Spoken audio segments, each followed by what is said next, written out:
पवित्र शास्त्राचे वाचन करण्यापूर्वीची प्रार्थना. हे देवा, तुझा शब्द वाचत असताना मला तुझी ओळख होऊ दे. तुझे प्रेम व तुझे स्मरण रोजच्या जीवनात होण्यासाठी तू मला मदत कर. तुझा पवित्र शब्द माझ्या जीवनासाठी कशा प्रकारे मी लागू करावा याची समज दे. हे पवित्र आत्म्या, माझ्यातील अज्ञान दूर कर. माझ्या कुटुंबात आणि या जगात हा पवित्र शब्द वाचत असताना तुझ्याविषयी व इतरांविषयी माझ्या हृदयात प्रेम प्रज्वलित कर. आमेन. बुधवार तारीख 15 एप्रिल. पहिले वाचन प्रेषितांची कृत्ये अध्याय 5 ओवी 17 ते 26. प्रमुख याजक आणि त्याच्याबरोबर असलेले सर्व सदुकपंथी मत्सरग्रस्त होऊन उठले आणि त्यांनी प्रेषितांना अटक करून तुरुंगात घातले. परंतु रात्री प्रभूच्या दूताने तुरुंगाचे दरवाजे उघडले आणि त्यांस बाहेर आणून म्हटले, जा आणि मंदिरात उभे राहून ह्या जीवनाचा सर्व संदेश लोकांस सांगा. हे ऐकून उजाडताच ते मंदिरामध्ये जाऊन शिक्षण देऊ लागले. इकडे प्रमुख याजक आणि त्याच्याबरोबर जे होते त्यांनी येऊन न्यायसभा आणि इस्रायल लोकांचे सबंध वडील मंडळ एकत्र बोलावले आणि त्यांस आणावयास बंदीशाळेकडे पाठविले. पण तिकडे गेलेल्या शिपायांना ते तुरुंगात सापडले नाहीत. म्हणून त्यांनी परत येऊन सांगितले, बंदीशाळा चांगल्या व्यवस्थेने बंद केलेली आणि दरवाजांपाशी पहारेकरी उभे राहिलेले आम्हास आढळले. परंतु तुरुंग उघडल्यावर आम्हास आत कोणी सापडले नाही.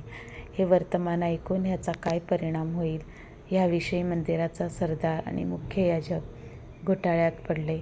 इतक्यात कोणीतरी येऊन त्यांस असे सांगितले, पहा, ज्या माणसांना तुम्ही तुरुंगात ठेवले होते ते तर मंदिरात उभे राहून लोकांस शिक्षण देत आहेत.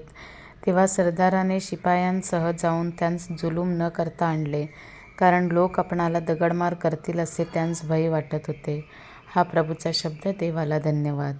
प्रतिसाद स्तोत्र. मी पामराने धावा केला आणि प्रभूने तो ऐकला. शुभवर्तमान. योहान अध्याय 3 ओवी 16 ते 21. येशूने निकदेमास म्हटले, देवाने जगावर एवढी प्रीती केली की त्याने आपला एकुलता एक पुत्र दिला, अशासाठी की जो कोणी त्याच्यावर विश्वास ठेवतो त्याचा नाश होऊ नये, तर त्याला सार्वकालिक जीवन प्राप्त व्हावे. देवाने पुत्राला जगाचा न्यायनिवाडा करण्यासाठी नव्हे, तर त्याच्याद्वारे जगाचे तारण व्हावे म्हणून पाठवले. जो त्याच्यावर विश्वास ठेवतो त्याच्यावर न्यायनिवाड्याचा प्रसंग येत नाही. जो विश्वास ठेवत नाही त्याचा न्यायनिवाडा होऊन चुकला आहे, कारण त्याने देवाच्या एकुलत्या एक पुत्राच्या नावावर विश्वास ठेवला नाही. निवाडा हाच आहे की जगात प्रकाश आला आहे आणि मनुष्याने प्रकाशापेक्षा अंधाराची आवड धरली, कारण त्यांची कृत्ये दुष्ट होती.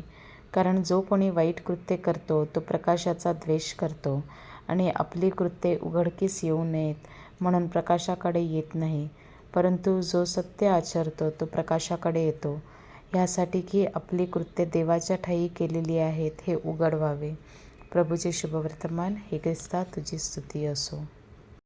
चिंतन. देवाने जगावर एवढी प्रीती केली की त्याने आपला एकुलता एक पुत्र जगाच्या तारणासाठी दिला, अशासाठी की जो कोणी त्याच्यावर विश्वास ठेवतो त्याचा नाश होऊ नये, तर त्याला सार्वकालिक जीवन प्राप्त व्हावे. या वचनावरून स्पष्ट होते की देवाचे आम्हा पापी माणसावर अपार प्रेम आहे.